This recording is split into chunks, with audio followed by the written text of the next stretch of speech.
Please subscribe.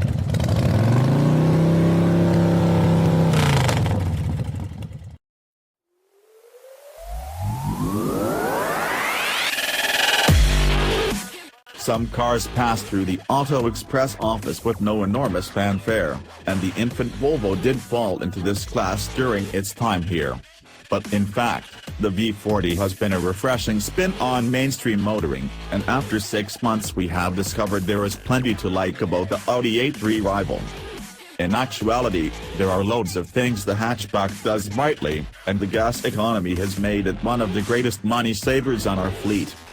In a prior report, we exposed the Volvo to some challenging 60-mile hypermile marathon and was able to eke out a shocking 74.6 miles per gallon.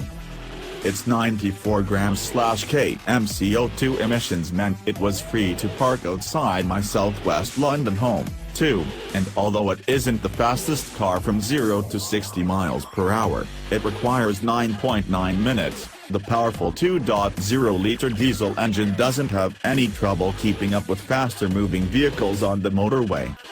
Additionally, it is really well built. Although those automobiles feature newer cabins and more advanced, lightweight materials, the aging V40 can still challenge the course best for its quality, fit and finish. One area where it cannot compete, however, is when it comes to interior design. The complex dash feels years behind the most instinctive infotainment setup you'll see in the most recent Volkswagen Golf, and even a BMW 1 Series defeats the Volvo's fiddly design with its own easy-to-use iDrive system. In actuality, the V40's button-biased center console reminds us of an old cell phone. In a huge touch-screen Samsungs and glossy iPhones, it all feels a little conservative, and the 7-inch color display is not exactly laden with performance. Lots of the Volvo's more contemporary rivals include Apple CarPlay and Android Auto as standard, making connecting your smartphone a very simple and painless affair. No such luck on the V40. Even operating the climate control is a catchy and needlessly annoying procedure, requiring additional steps if you would like to operate the airflow and temperature on the passenger side. However, our car's long kit listing has offset the majority of these ailments. The LED lights are excellent, while the 17-inch R-design metal wheels and pearlescent paint give the car a distinctive and desired appearance. It could be due for replacement within the next few years, but over its time with us the smallest car in Volvo's ever-expanding lineup has revealed it is still an interesting alternative to the best models in this course. Hybrid technology means cars are becoming more and cheaper. Decide on a plug-in or electric car and, providing you can keep up it, you will spend only pennies on fuel. However, what if you cover large miles and want the dependability of a car with a combustion engine? Due to a recent bad press, is a filthy diesel from the question, or does it still make sense for slogging up and down the motorway on a daily basis? 5 months in an V40 is proving there is life left in petrol yet. On a full tank the excursion readout indicates a whopping 700-mile variety, and as the miles pile on the vehicle is becoming more and more economical, too. There is no sportier driving manner given, but no BMW-style Eco Pro button, either. The long gearing and relatively large 2.0-liter diesel, many competitions use a 1.6, imply we are seeing over 50 miles per gallon, even throwing heavy London traffic to the mix. On a recent visit to Warwickshire, setting the cruise control at 70 miles per hour for 100 miles saw over 60 miles per gallon from our super frugal D2 model. Even loaded up with friends and luggage, the Volvo clocked an impressive 51 miles per gallon. But it almost does not matter how you push it. In a hurry, our V40 ticks along without difficulty, sipping diesel with the hesitation of an individual drinking a hot cup of tea. Which got us thinking, how near the V40's maintained 83.1 miles per gallon could we get? Few automobiles match their producers' publicized amounts, but if any were to come near, the Volvo was in with a fantastic chance. It is a challenging path of urban and motorway driving, using a showing stretch of average speed cameras which should provide the Volvo a chance of smashing its previous personal best. Starting from cold did not help.